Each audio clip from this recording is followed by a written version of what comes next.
The night was supposed to be just another routine drive. But for one man behind the wheel of a Jeep, it turned into something he never expected. As he cruised down a quiet stretch of road, flashing lights appeared in his rearview mirror. A group of officers, laughing, relaxed, and far too casual, blocked his path, forcing him to stop. This wasn't an official traffic stop. This was something else. A joke. A power trip. Just another night of flexing their authority, assuming he was just another driver who had to play along. But what they didn't know, the man behind the wheel wasn't just anyone. He was their new police chief. And in just a few moments, their reckless game was about to take a turn they'd never forget. Would they realize their mistake in time? Or had they just jeopardized their entire careers before even meeting their new boss? The man stayed calm, his hands resting on the steering wheel as the officers approached. Their laughter filled the air, one of them tapping on his window with a smirk. "What's the rush, buddy?" Another one joked, not even bothering to sound official. It was clear they weren't here to enforce the law. They were here to mess with someone for fun. Inside the Jeep, the man studied their faces, recognizing a few from his research before taking this new position. He had heard about a culture of recklessness within the department, but now he was seeing it firsthand. He kept his voice steady as he rolled down the window. "Everything okay, officers?" he asked, watching their expressions. They weren't expecting resistance, and certainly not someone who spoke with quiet authority. One officer chuckled, shaking his head. Yeah, just making sure you're who you say you are." But they had no idea. Not yet. The officers exchanged glances, still unaware of the storm they were walking into. One of them leaned in closer, peering into the Jeep with a smug grin. "Got ID on you?" he asked, his tone more casual than professional.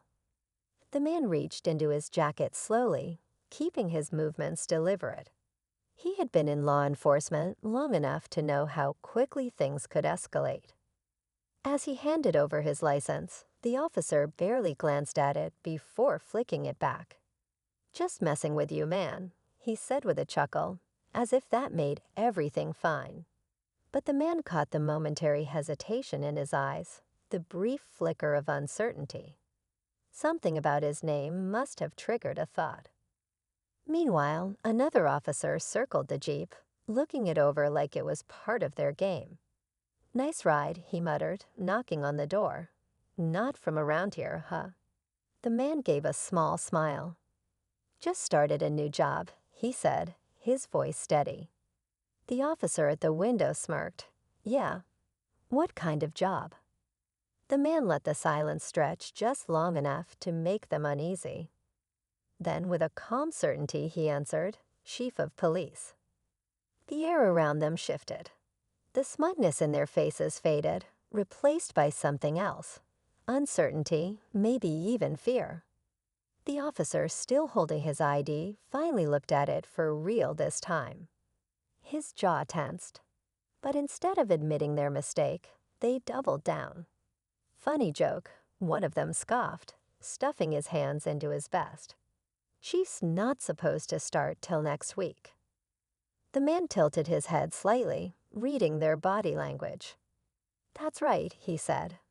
"And I wanted to get a feel for the town before officially stepping in." Another officer swallowed hard. The laughter was gone now. "So welcome, I guess." But the man wasn't done yet. He had seen enough to know this wasn't just a one-time thing. He could feel it, the arrogance, the entitlement. These weren't officers protecting their community. They were using their badges as shields to do whatever they wanted. And now they had a real problem. Because the man they tried to intimidate was about to become their boss. The air between them thickened, the tension palpable. The officers were no longer joking or laughing. They exchanged nervous glances, as if trying to figure out how to navigate this unexpected shift. For a moment, no one spoke. The streetlights flickered in the distance, adding to the eerie quiet that had fallen over the scene. The man in the Jeep could feel their discomfort, but he didn't show it. His calm demeanor was his advantage now. He wasn't just the new chief of police. He was also a seasoned veteran who had faced far worse than these officers' childish pranks. But something about this situation felt different. It wasn't just about power or authority, it was about respect. And that respect had been stripped away by a group of officers who had no idea who they were messing with. Finally, one of them, the one who had been circling the Jeep, stepped forward. His posture was rigid, almost defensive. "Look, man, we didn't know," he muttered, clearly uncomfortable now. But his words were laced with a sense of pride that suggested he wasn't entirely ready to back down. "We were just having some fun. You know how it is." The chief kept his eyes locked on him, weighing his next words carefully. "No," he said, his voice low but firm. "I don't know how it is." The silence that followed felt like it stretched forever.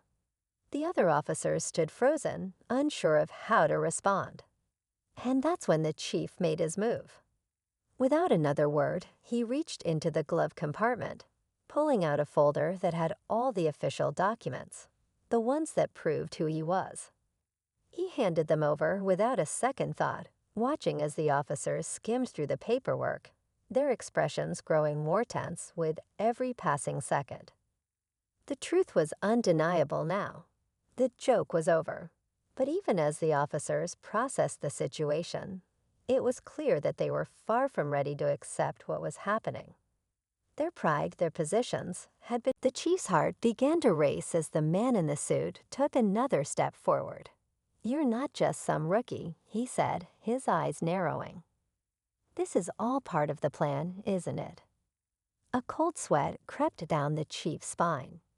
The stakes had just been raised, and the truth was far more complicated than he ever could have imagined.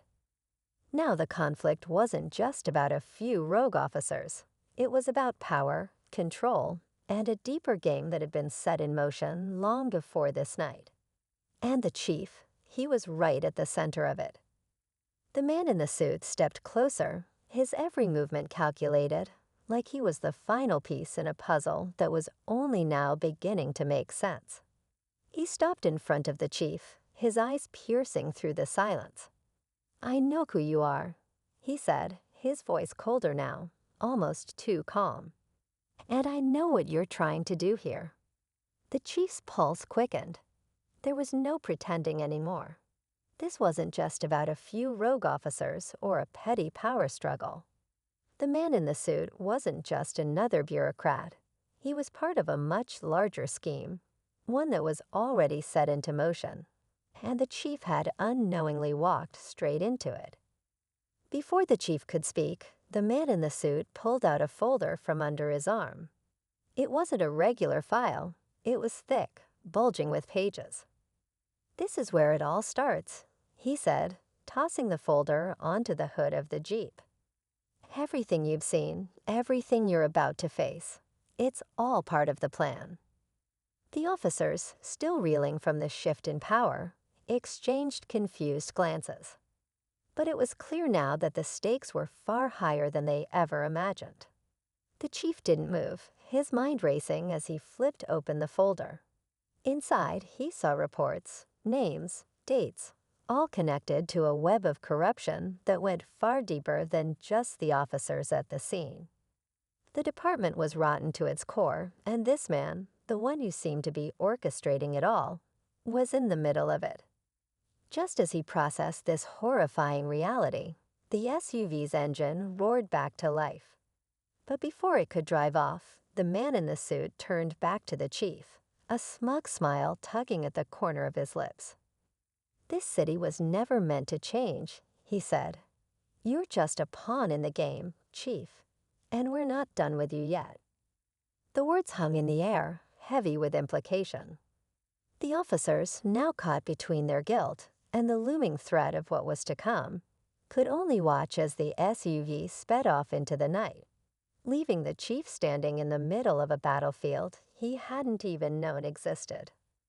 The chief stood frozen for a moment, processing everything. His new position, the crooked officers, and now, the far-reaching grip of corruption that extended beyond what he had ever imagined. It felt like the walls were closing in on him. But in the stillness, he made a choice.